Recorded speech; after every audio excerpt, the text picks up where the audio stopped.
Bonjour et bienvenue dans ce nouveau Dofus Time où aujourd'hui nous inaugurons une nouvelle rubrique puisqu'il s'agit des guides des donjons de Frighost. Tout à fait, vous êtes encore nombreux à faire vos premiers pas dans ces régions enneigées et à rechercher de l'aide pour traverser ces donjons sans embûches.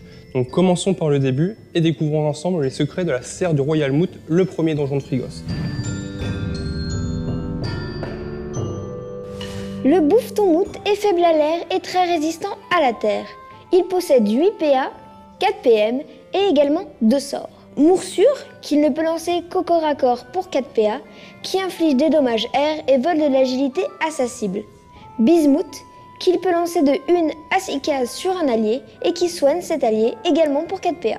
Isolez bien ce Bouffetonmout et bloquez ses lignes de vue pour l'empêcher de soigner ses alliés. Par contre, même s'il ne frappe pas très fort, évitez tant que possible son corps à corps, surtout si vous tenez à votre agilité pour frapper.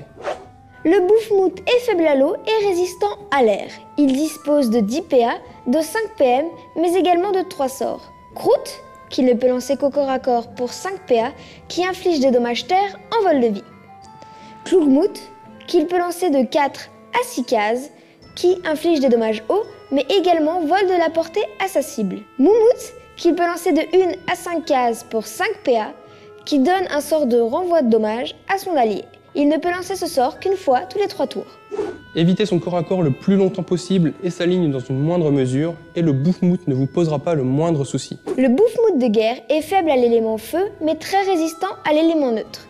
Il possède 10 PA, 4 PM et 3 sorts. Coup de blues, qui place des résistances sur son adversaire, mais également un châtiment similaire au châtiment du sacrieur, qui lui permet d'augmenter ses dommages fixes à chaque fois qu'il recevra des dégâts. Ce sort dure un tour. Bouffe-baffe, qu'il peut lancer de 1 à 7 cases uniquement en ligne, qui inflige des dommages neutres et vole des PM à sa cible.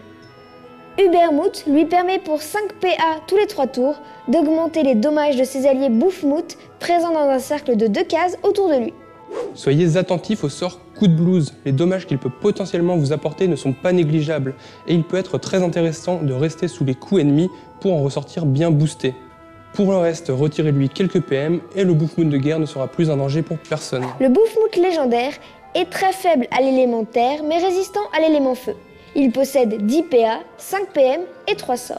Coup de corne, qu'il peut lancer au corps à corps pour 5 PA, qui inflige des dommages eau, aussi retire des PA esquivables sur une ligne perpendiculaire de taille 1, autrement dit une zone bâton. Moutarde, qu'il peut lancer de 4 à 5 cases uniquement en ligne pour 5 PA, qui inflige des dommages air à sa cible et la pousse de 4 cases. Mobilité, qu'il peut lancer de 1 à 5 cases pour 5 PA tous les 3 tours, qui augmente les PM d'un Bouffemout allié. Prenez bien garde à la cible du sort Mobilité. Donné au Royalmout à un Bouffemout de guerre ou à un autre Bouffemout légendaire, ces PM supplémentaires peuvent conduire à des déconvenues dont on se passerait bien volontiers. En cas de danger, n'hésitez pas à désenvoûter le monstre ciblé. Mais c'est bien du sort Moutarde dont vous devez vous prémunir absolument. En effet, sa poussée de 4 cases peut conduire à une mort prématurée les aventuriers imprudents lors du combat contre le Royalmout. Enfin, comme vous avez pu le constater, tous les sorts des Bouffemout coûtent 5 PA, et ils ont tout juste assez de PA pour lancer 2 attaques par tour. Ainsi, il vous suffit de retirer, si vous en avez la possibilité, juste un seul PA à chaque Bouffemout pour diviser par 2 leur possibilité d'action par tour. Maintenant que l'on connaît les particularités de chacun des Bouffemouts, jetons un coup d'œil à la composition des salles du donjon. On commence en douceur avec seulement 2 Bouffemouts et un Bouffetonmout dans la première salle. Dans la salle 2, ce sont cette fois 2 Bouffetonmout que l'on retrouve accompagnés d'un Bouffemout et du premier Bouffemout de guerre. Même composition en salle 3, mais avec un placement de départ plus éparpillé. Dans la salle 4, les 2 Bouffetonmout, le Bouffemout et le Bouffemout de guerre, accueillent un Bouffemout légendaire dans leur bande.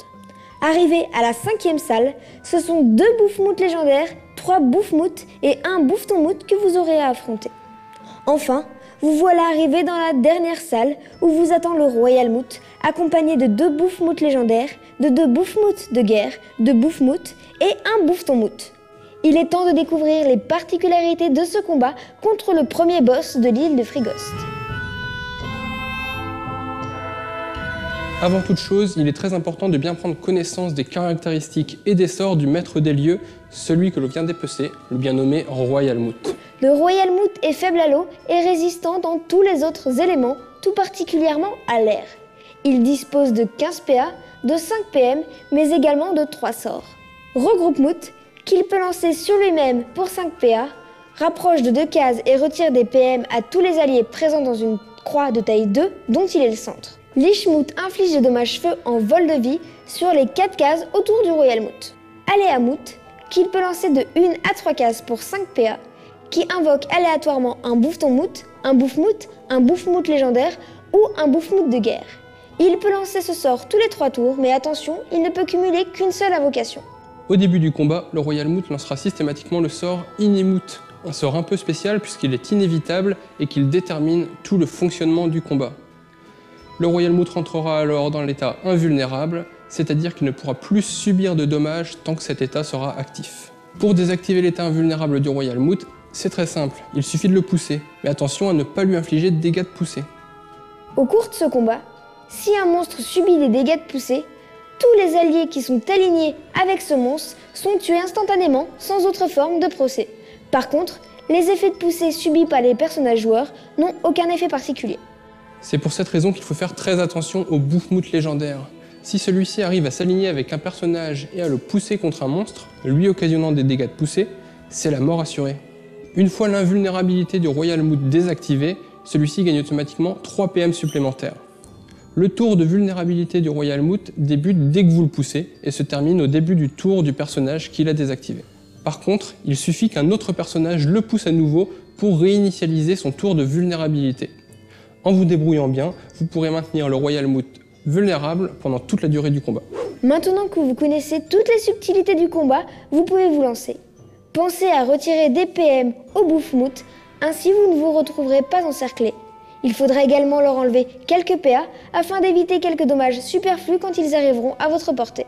Ce n'est pas la peine d'attendre d'avoir tué tous les monstres pour vous attaquer au Royal Mout. N'hésitez pas à désactiver son invulnérabilité dès que vous en avez l'occasion et dès qu'il est à portée de frappe, et n'ayez pas peur de frapper en zone. Surveillez vos dommages de poussée, faites attention aux cases bloquantes, maintenez le bouffe-mout légendaire à distance, et la victoire s'offrira vite à vous. Il reste un point à éclaircir avant de partir en donjon. Quelle classe recruter en priorité afin de se faciliter la vie? Mais surtout, qui va se charger de l'invulnérabilité du boss? Grâce au sort Libération, n'importe quelle classe peut s'occuper de désactiver l'invulnérabilité du Royal Mout. Malheureusement, ce sort étant soit très coûteux en PA, soit dangereux parce qu'il pousse de plusieurs cases, et dans tous les cas n'est lançable qu'au corps à corps, il reste très peu maniable. En revanche, plusieurs classes ont des atouts précieux pour remplir cette mission. Le mot de frayeur de l'Eniripsa, le souffle ou l'intimidation du Yop, la peur du Sram, le souffle alcoolisé du Pandawa, les flèches de recul et de dispersion du Kra, la botte du Roublard ou les sorts Boliche et Distance du Zobal. Pour le reste, nous parlions de l'importance de réduire les PM des monstres. N'hésitez pas à recruter un Nenutrov, Sram, Kra ou Sadida pour s'en occuper. Un Pandawa sera également d'une aide précieuse si vous vous retrouvez submergé par les bouffe-mout pour les lancer loin de vous. Un Xelor ne manquera pas de se rendre utile en retirant des PA à la volée, mais on peut aussi compter sur le mode drainant d'un Eniripsa ou la griffe de Séangal d'un Nekaflip pour s'en charger tout en cognant. Enfin, prévoyez aussi de gros cogneurs parce qu'il ne faut pas oublier qu'un bouffe-mout mort est un bouffe-mout qui n'ennuie plus personne. Voilà, vous connaissez tous les secrets de la serre du Royal Mout. Bonne chance à tous et rendez-vous la semaine prochaine pour un nouveau Dofus Time.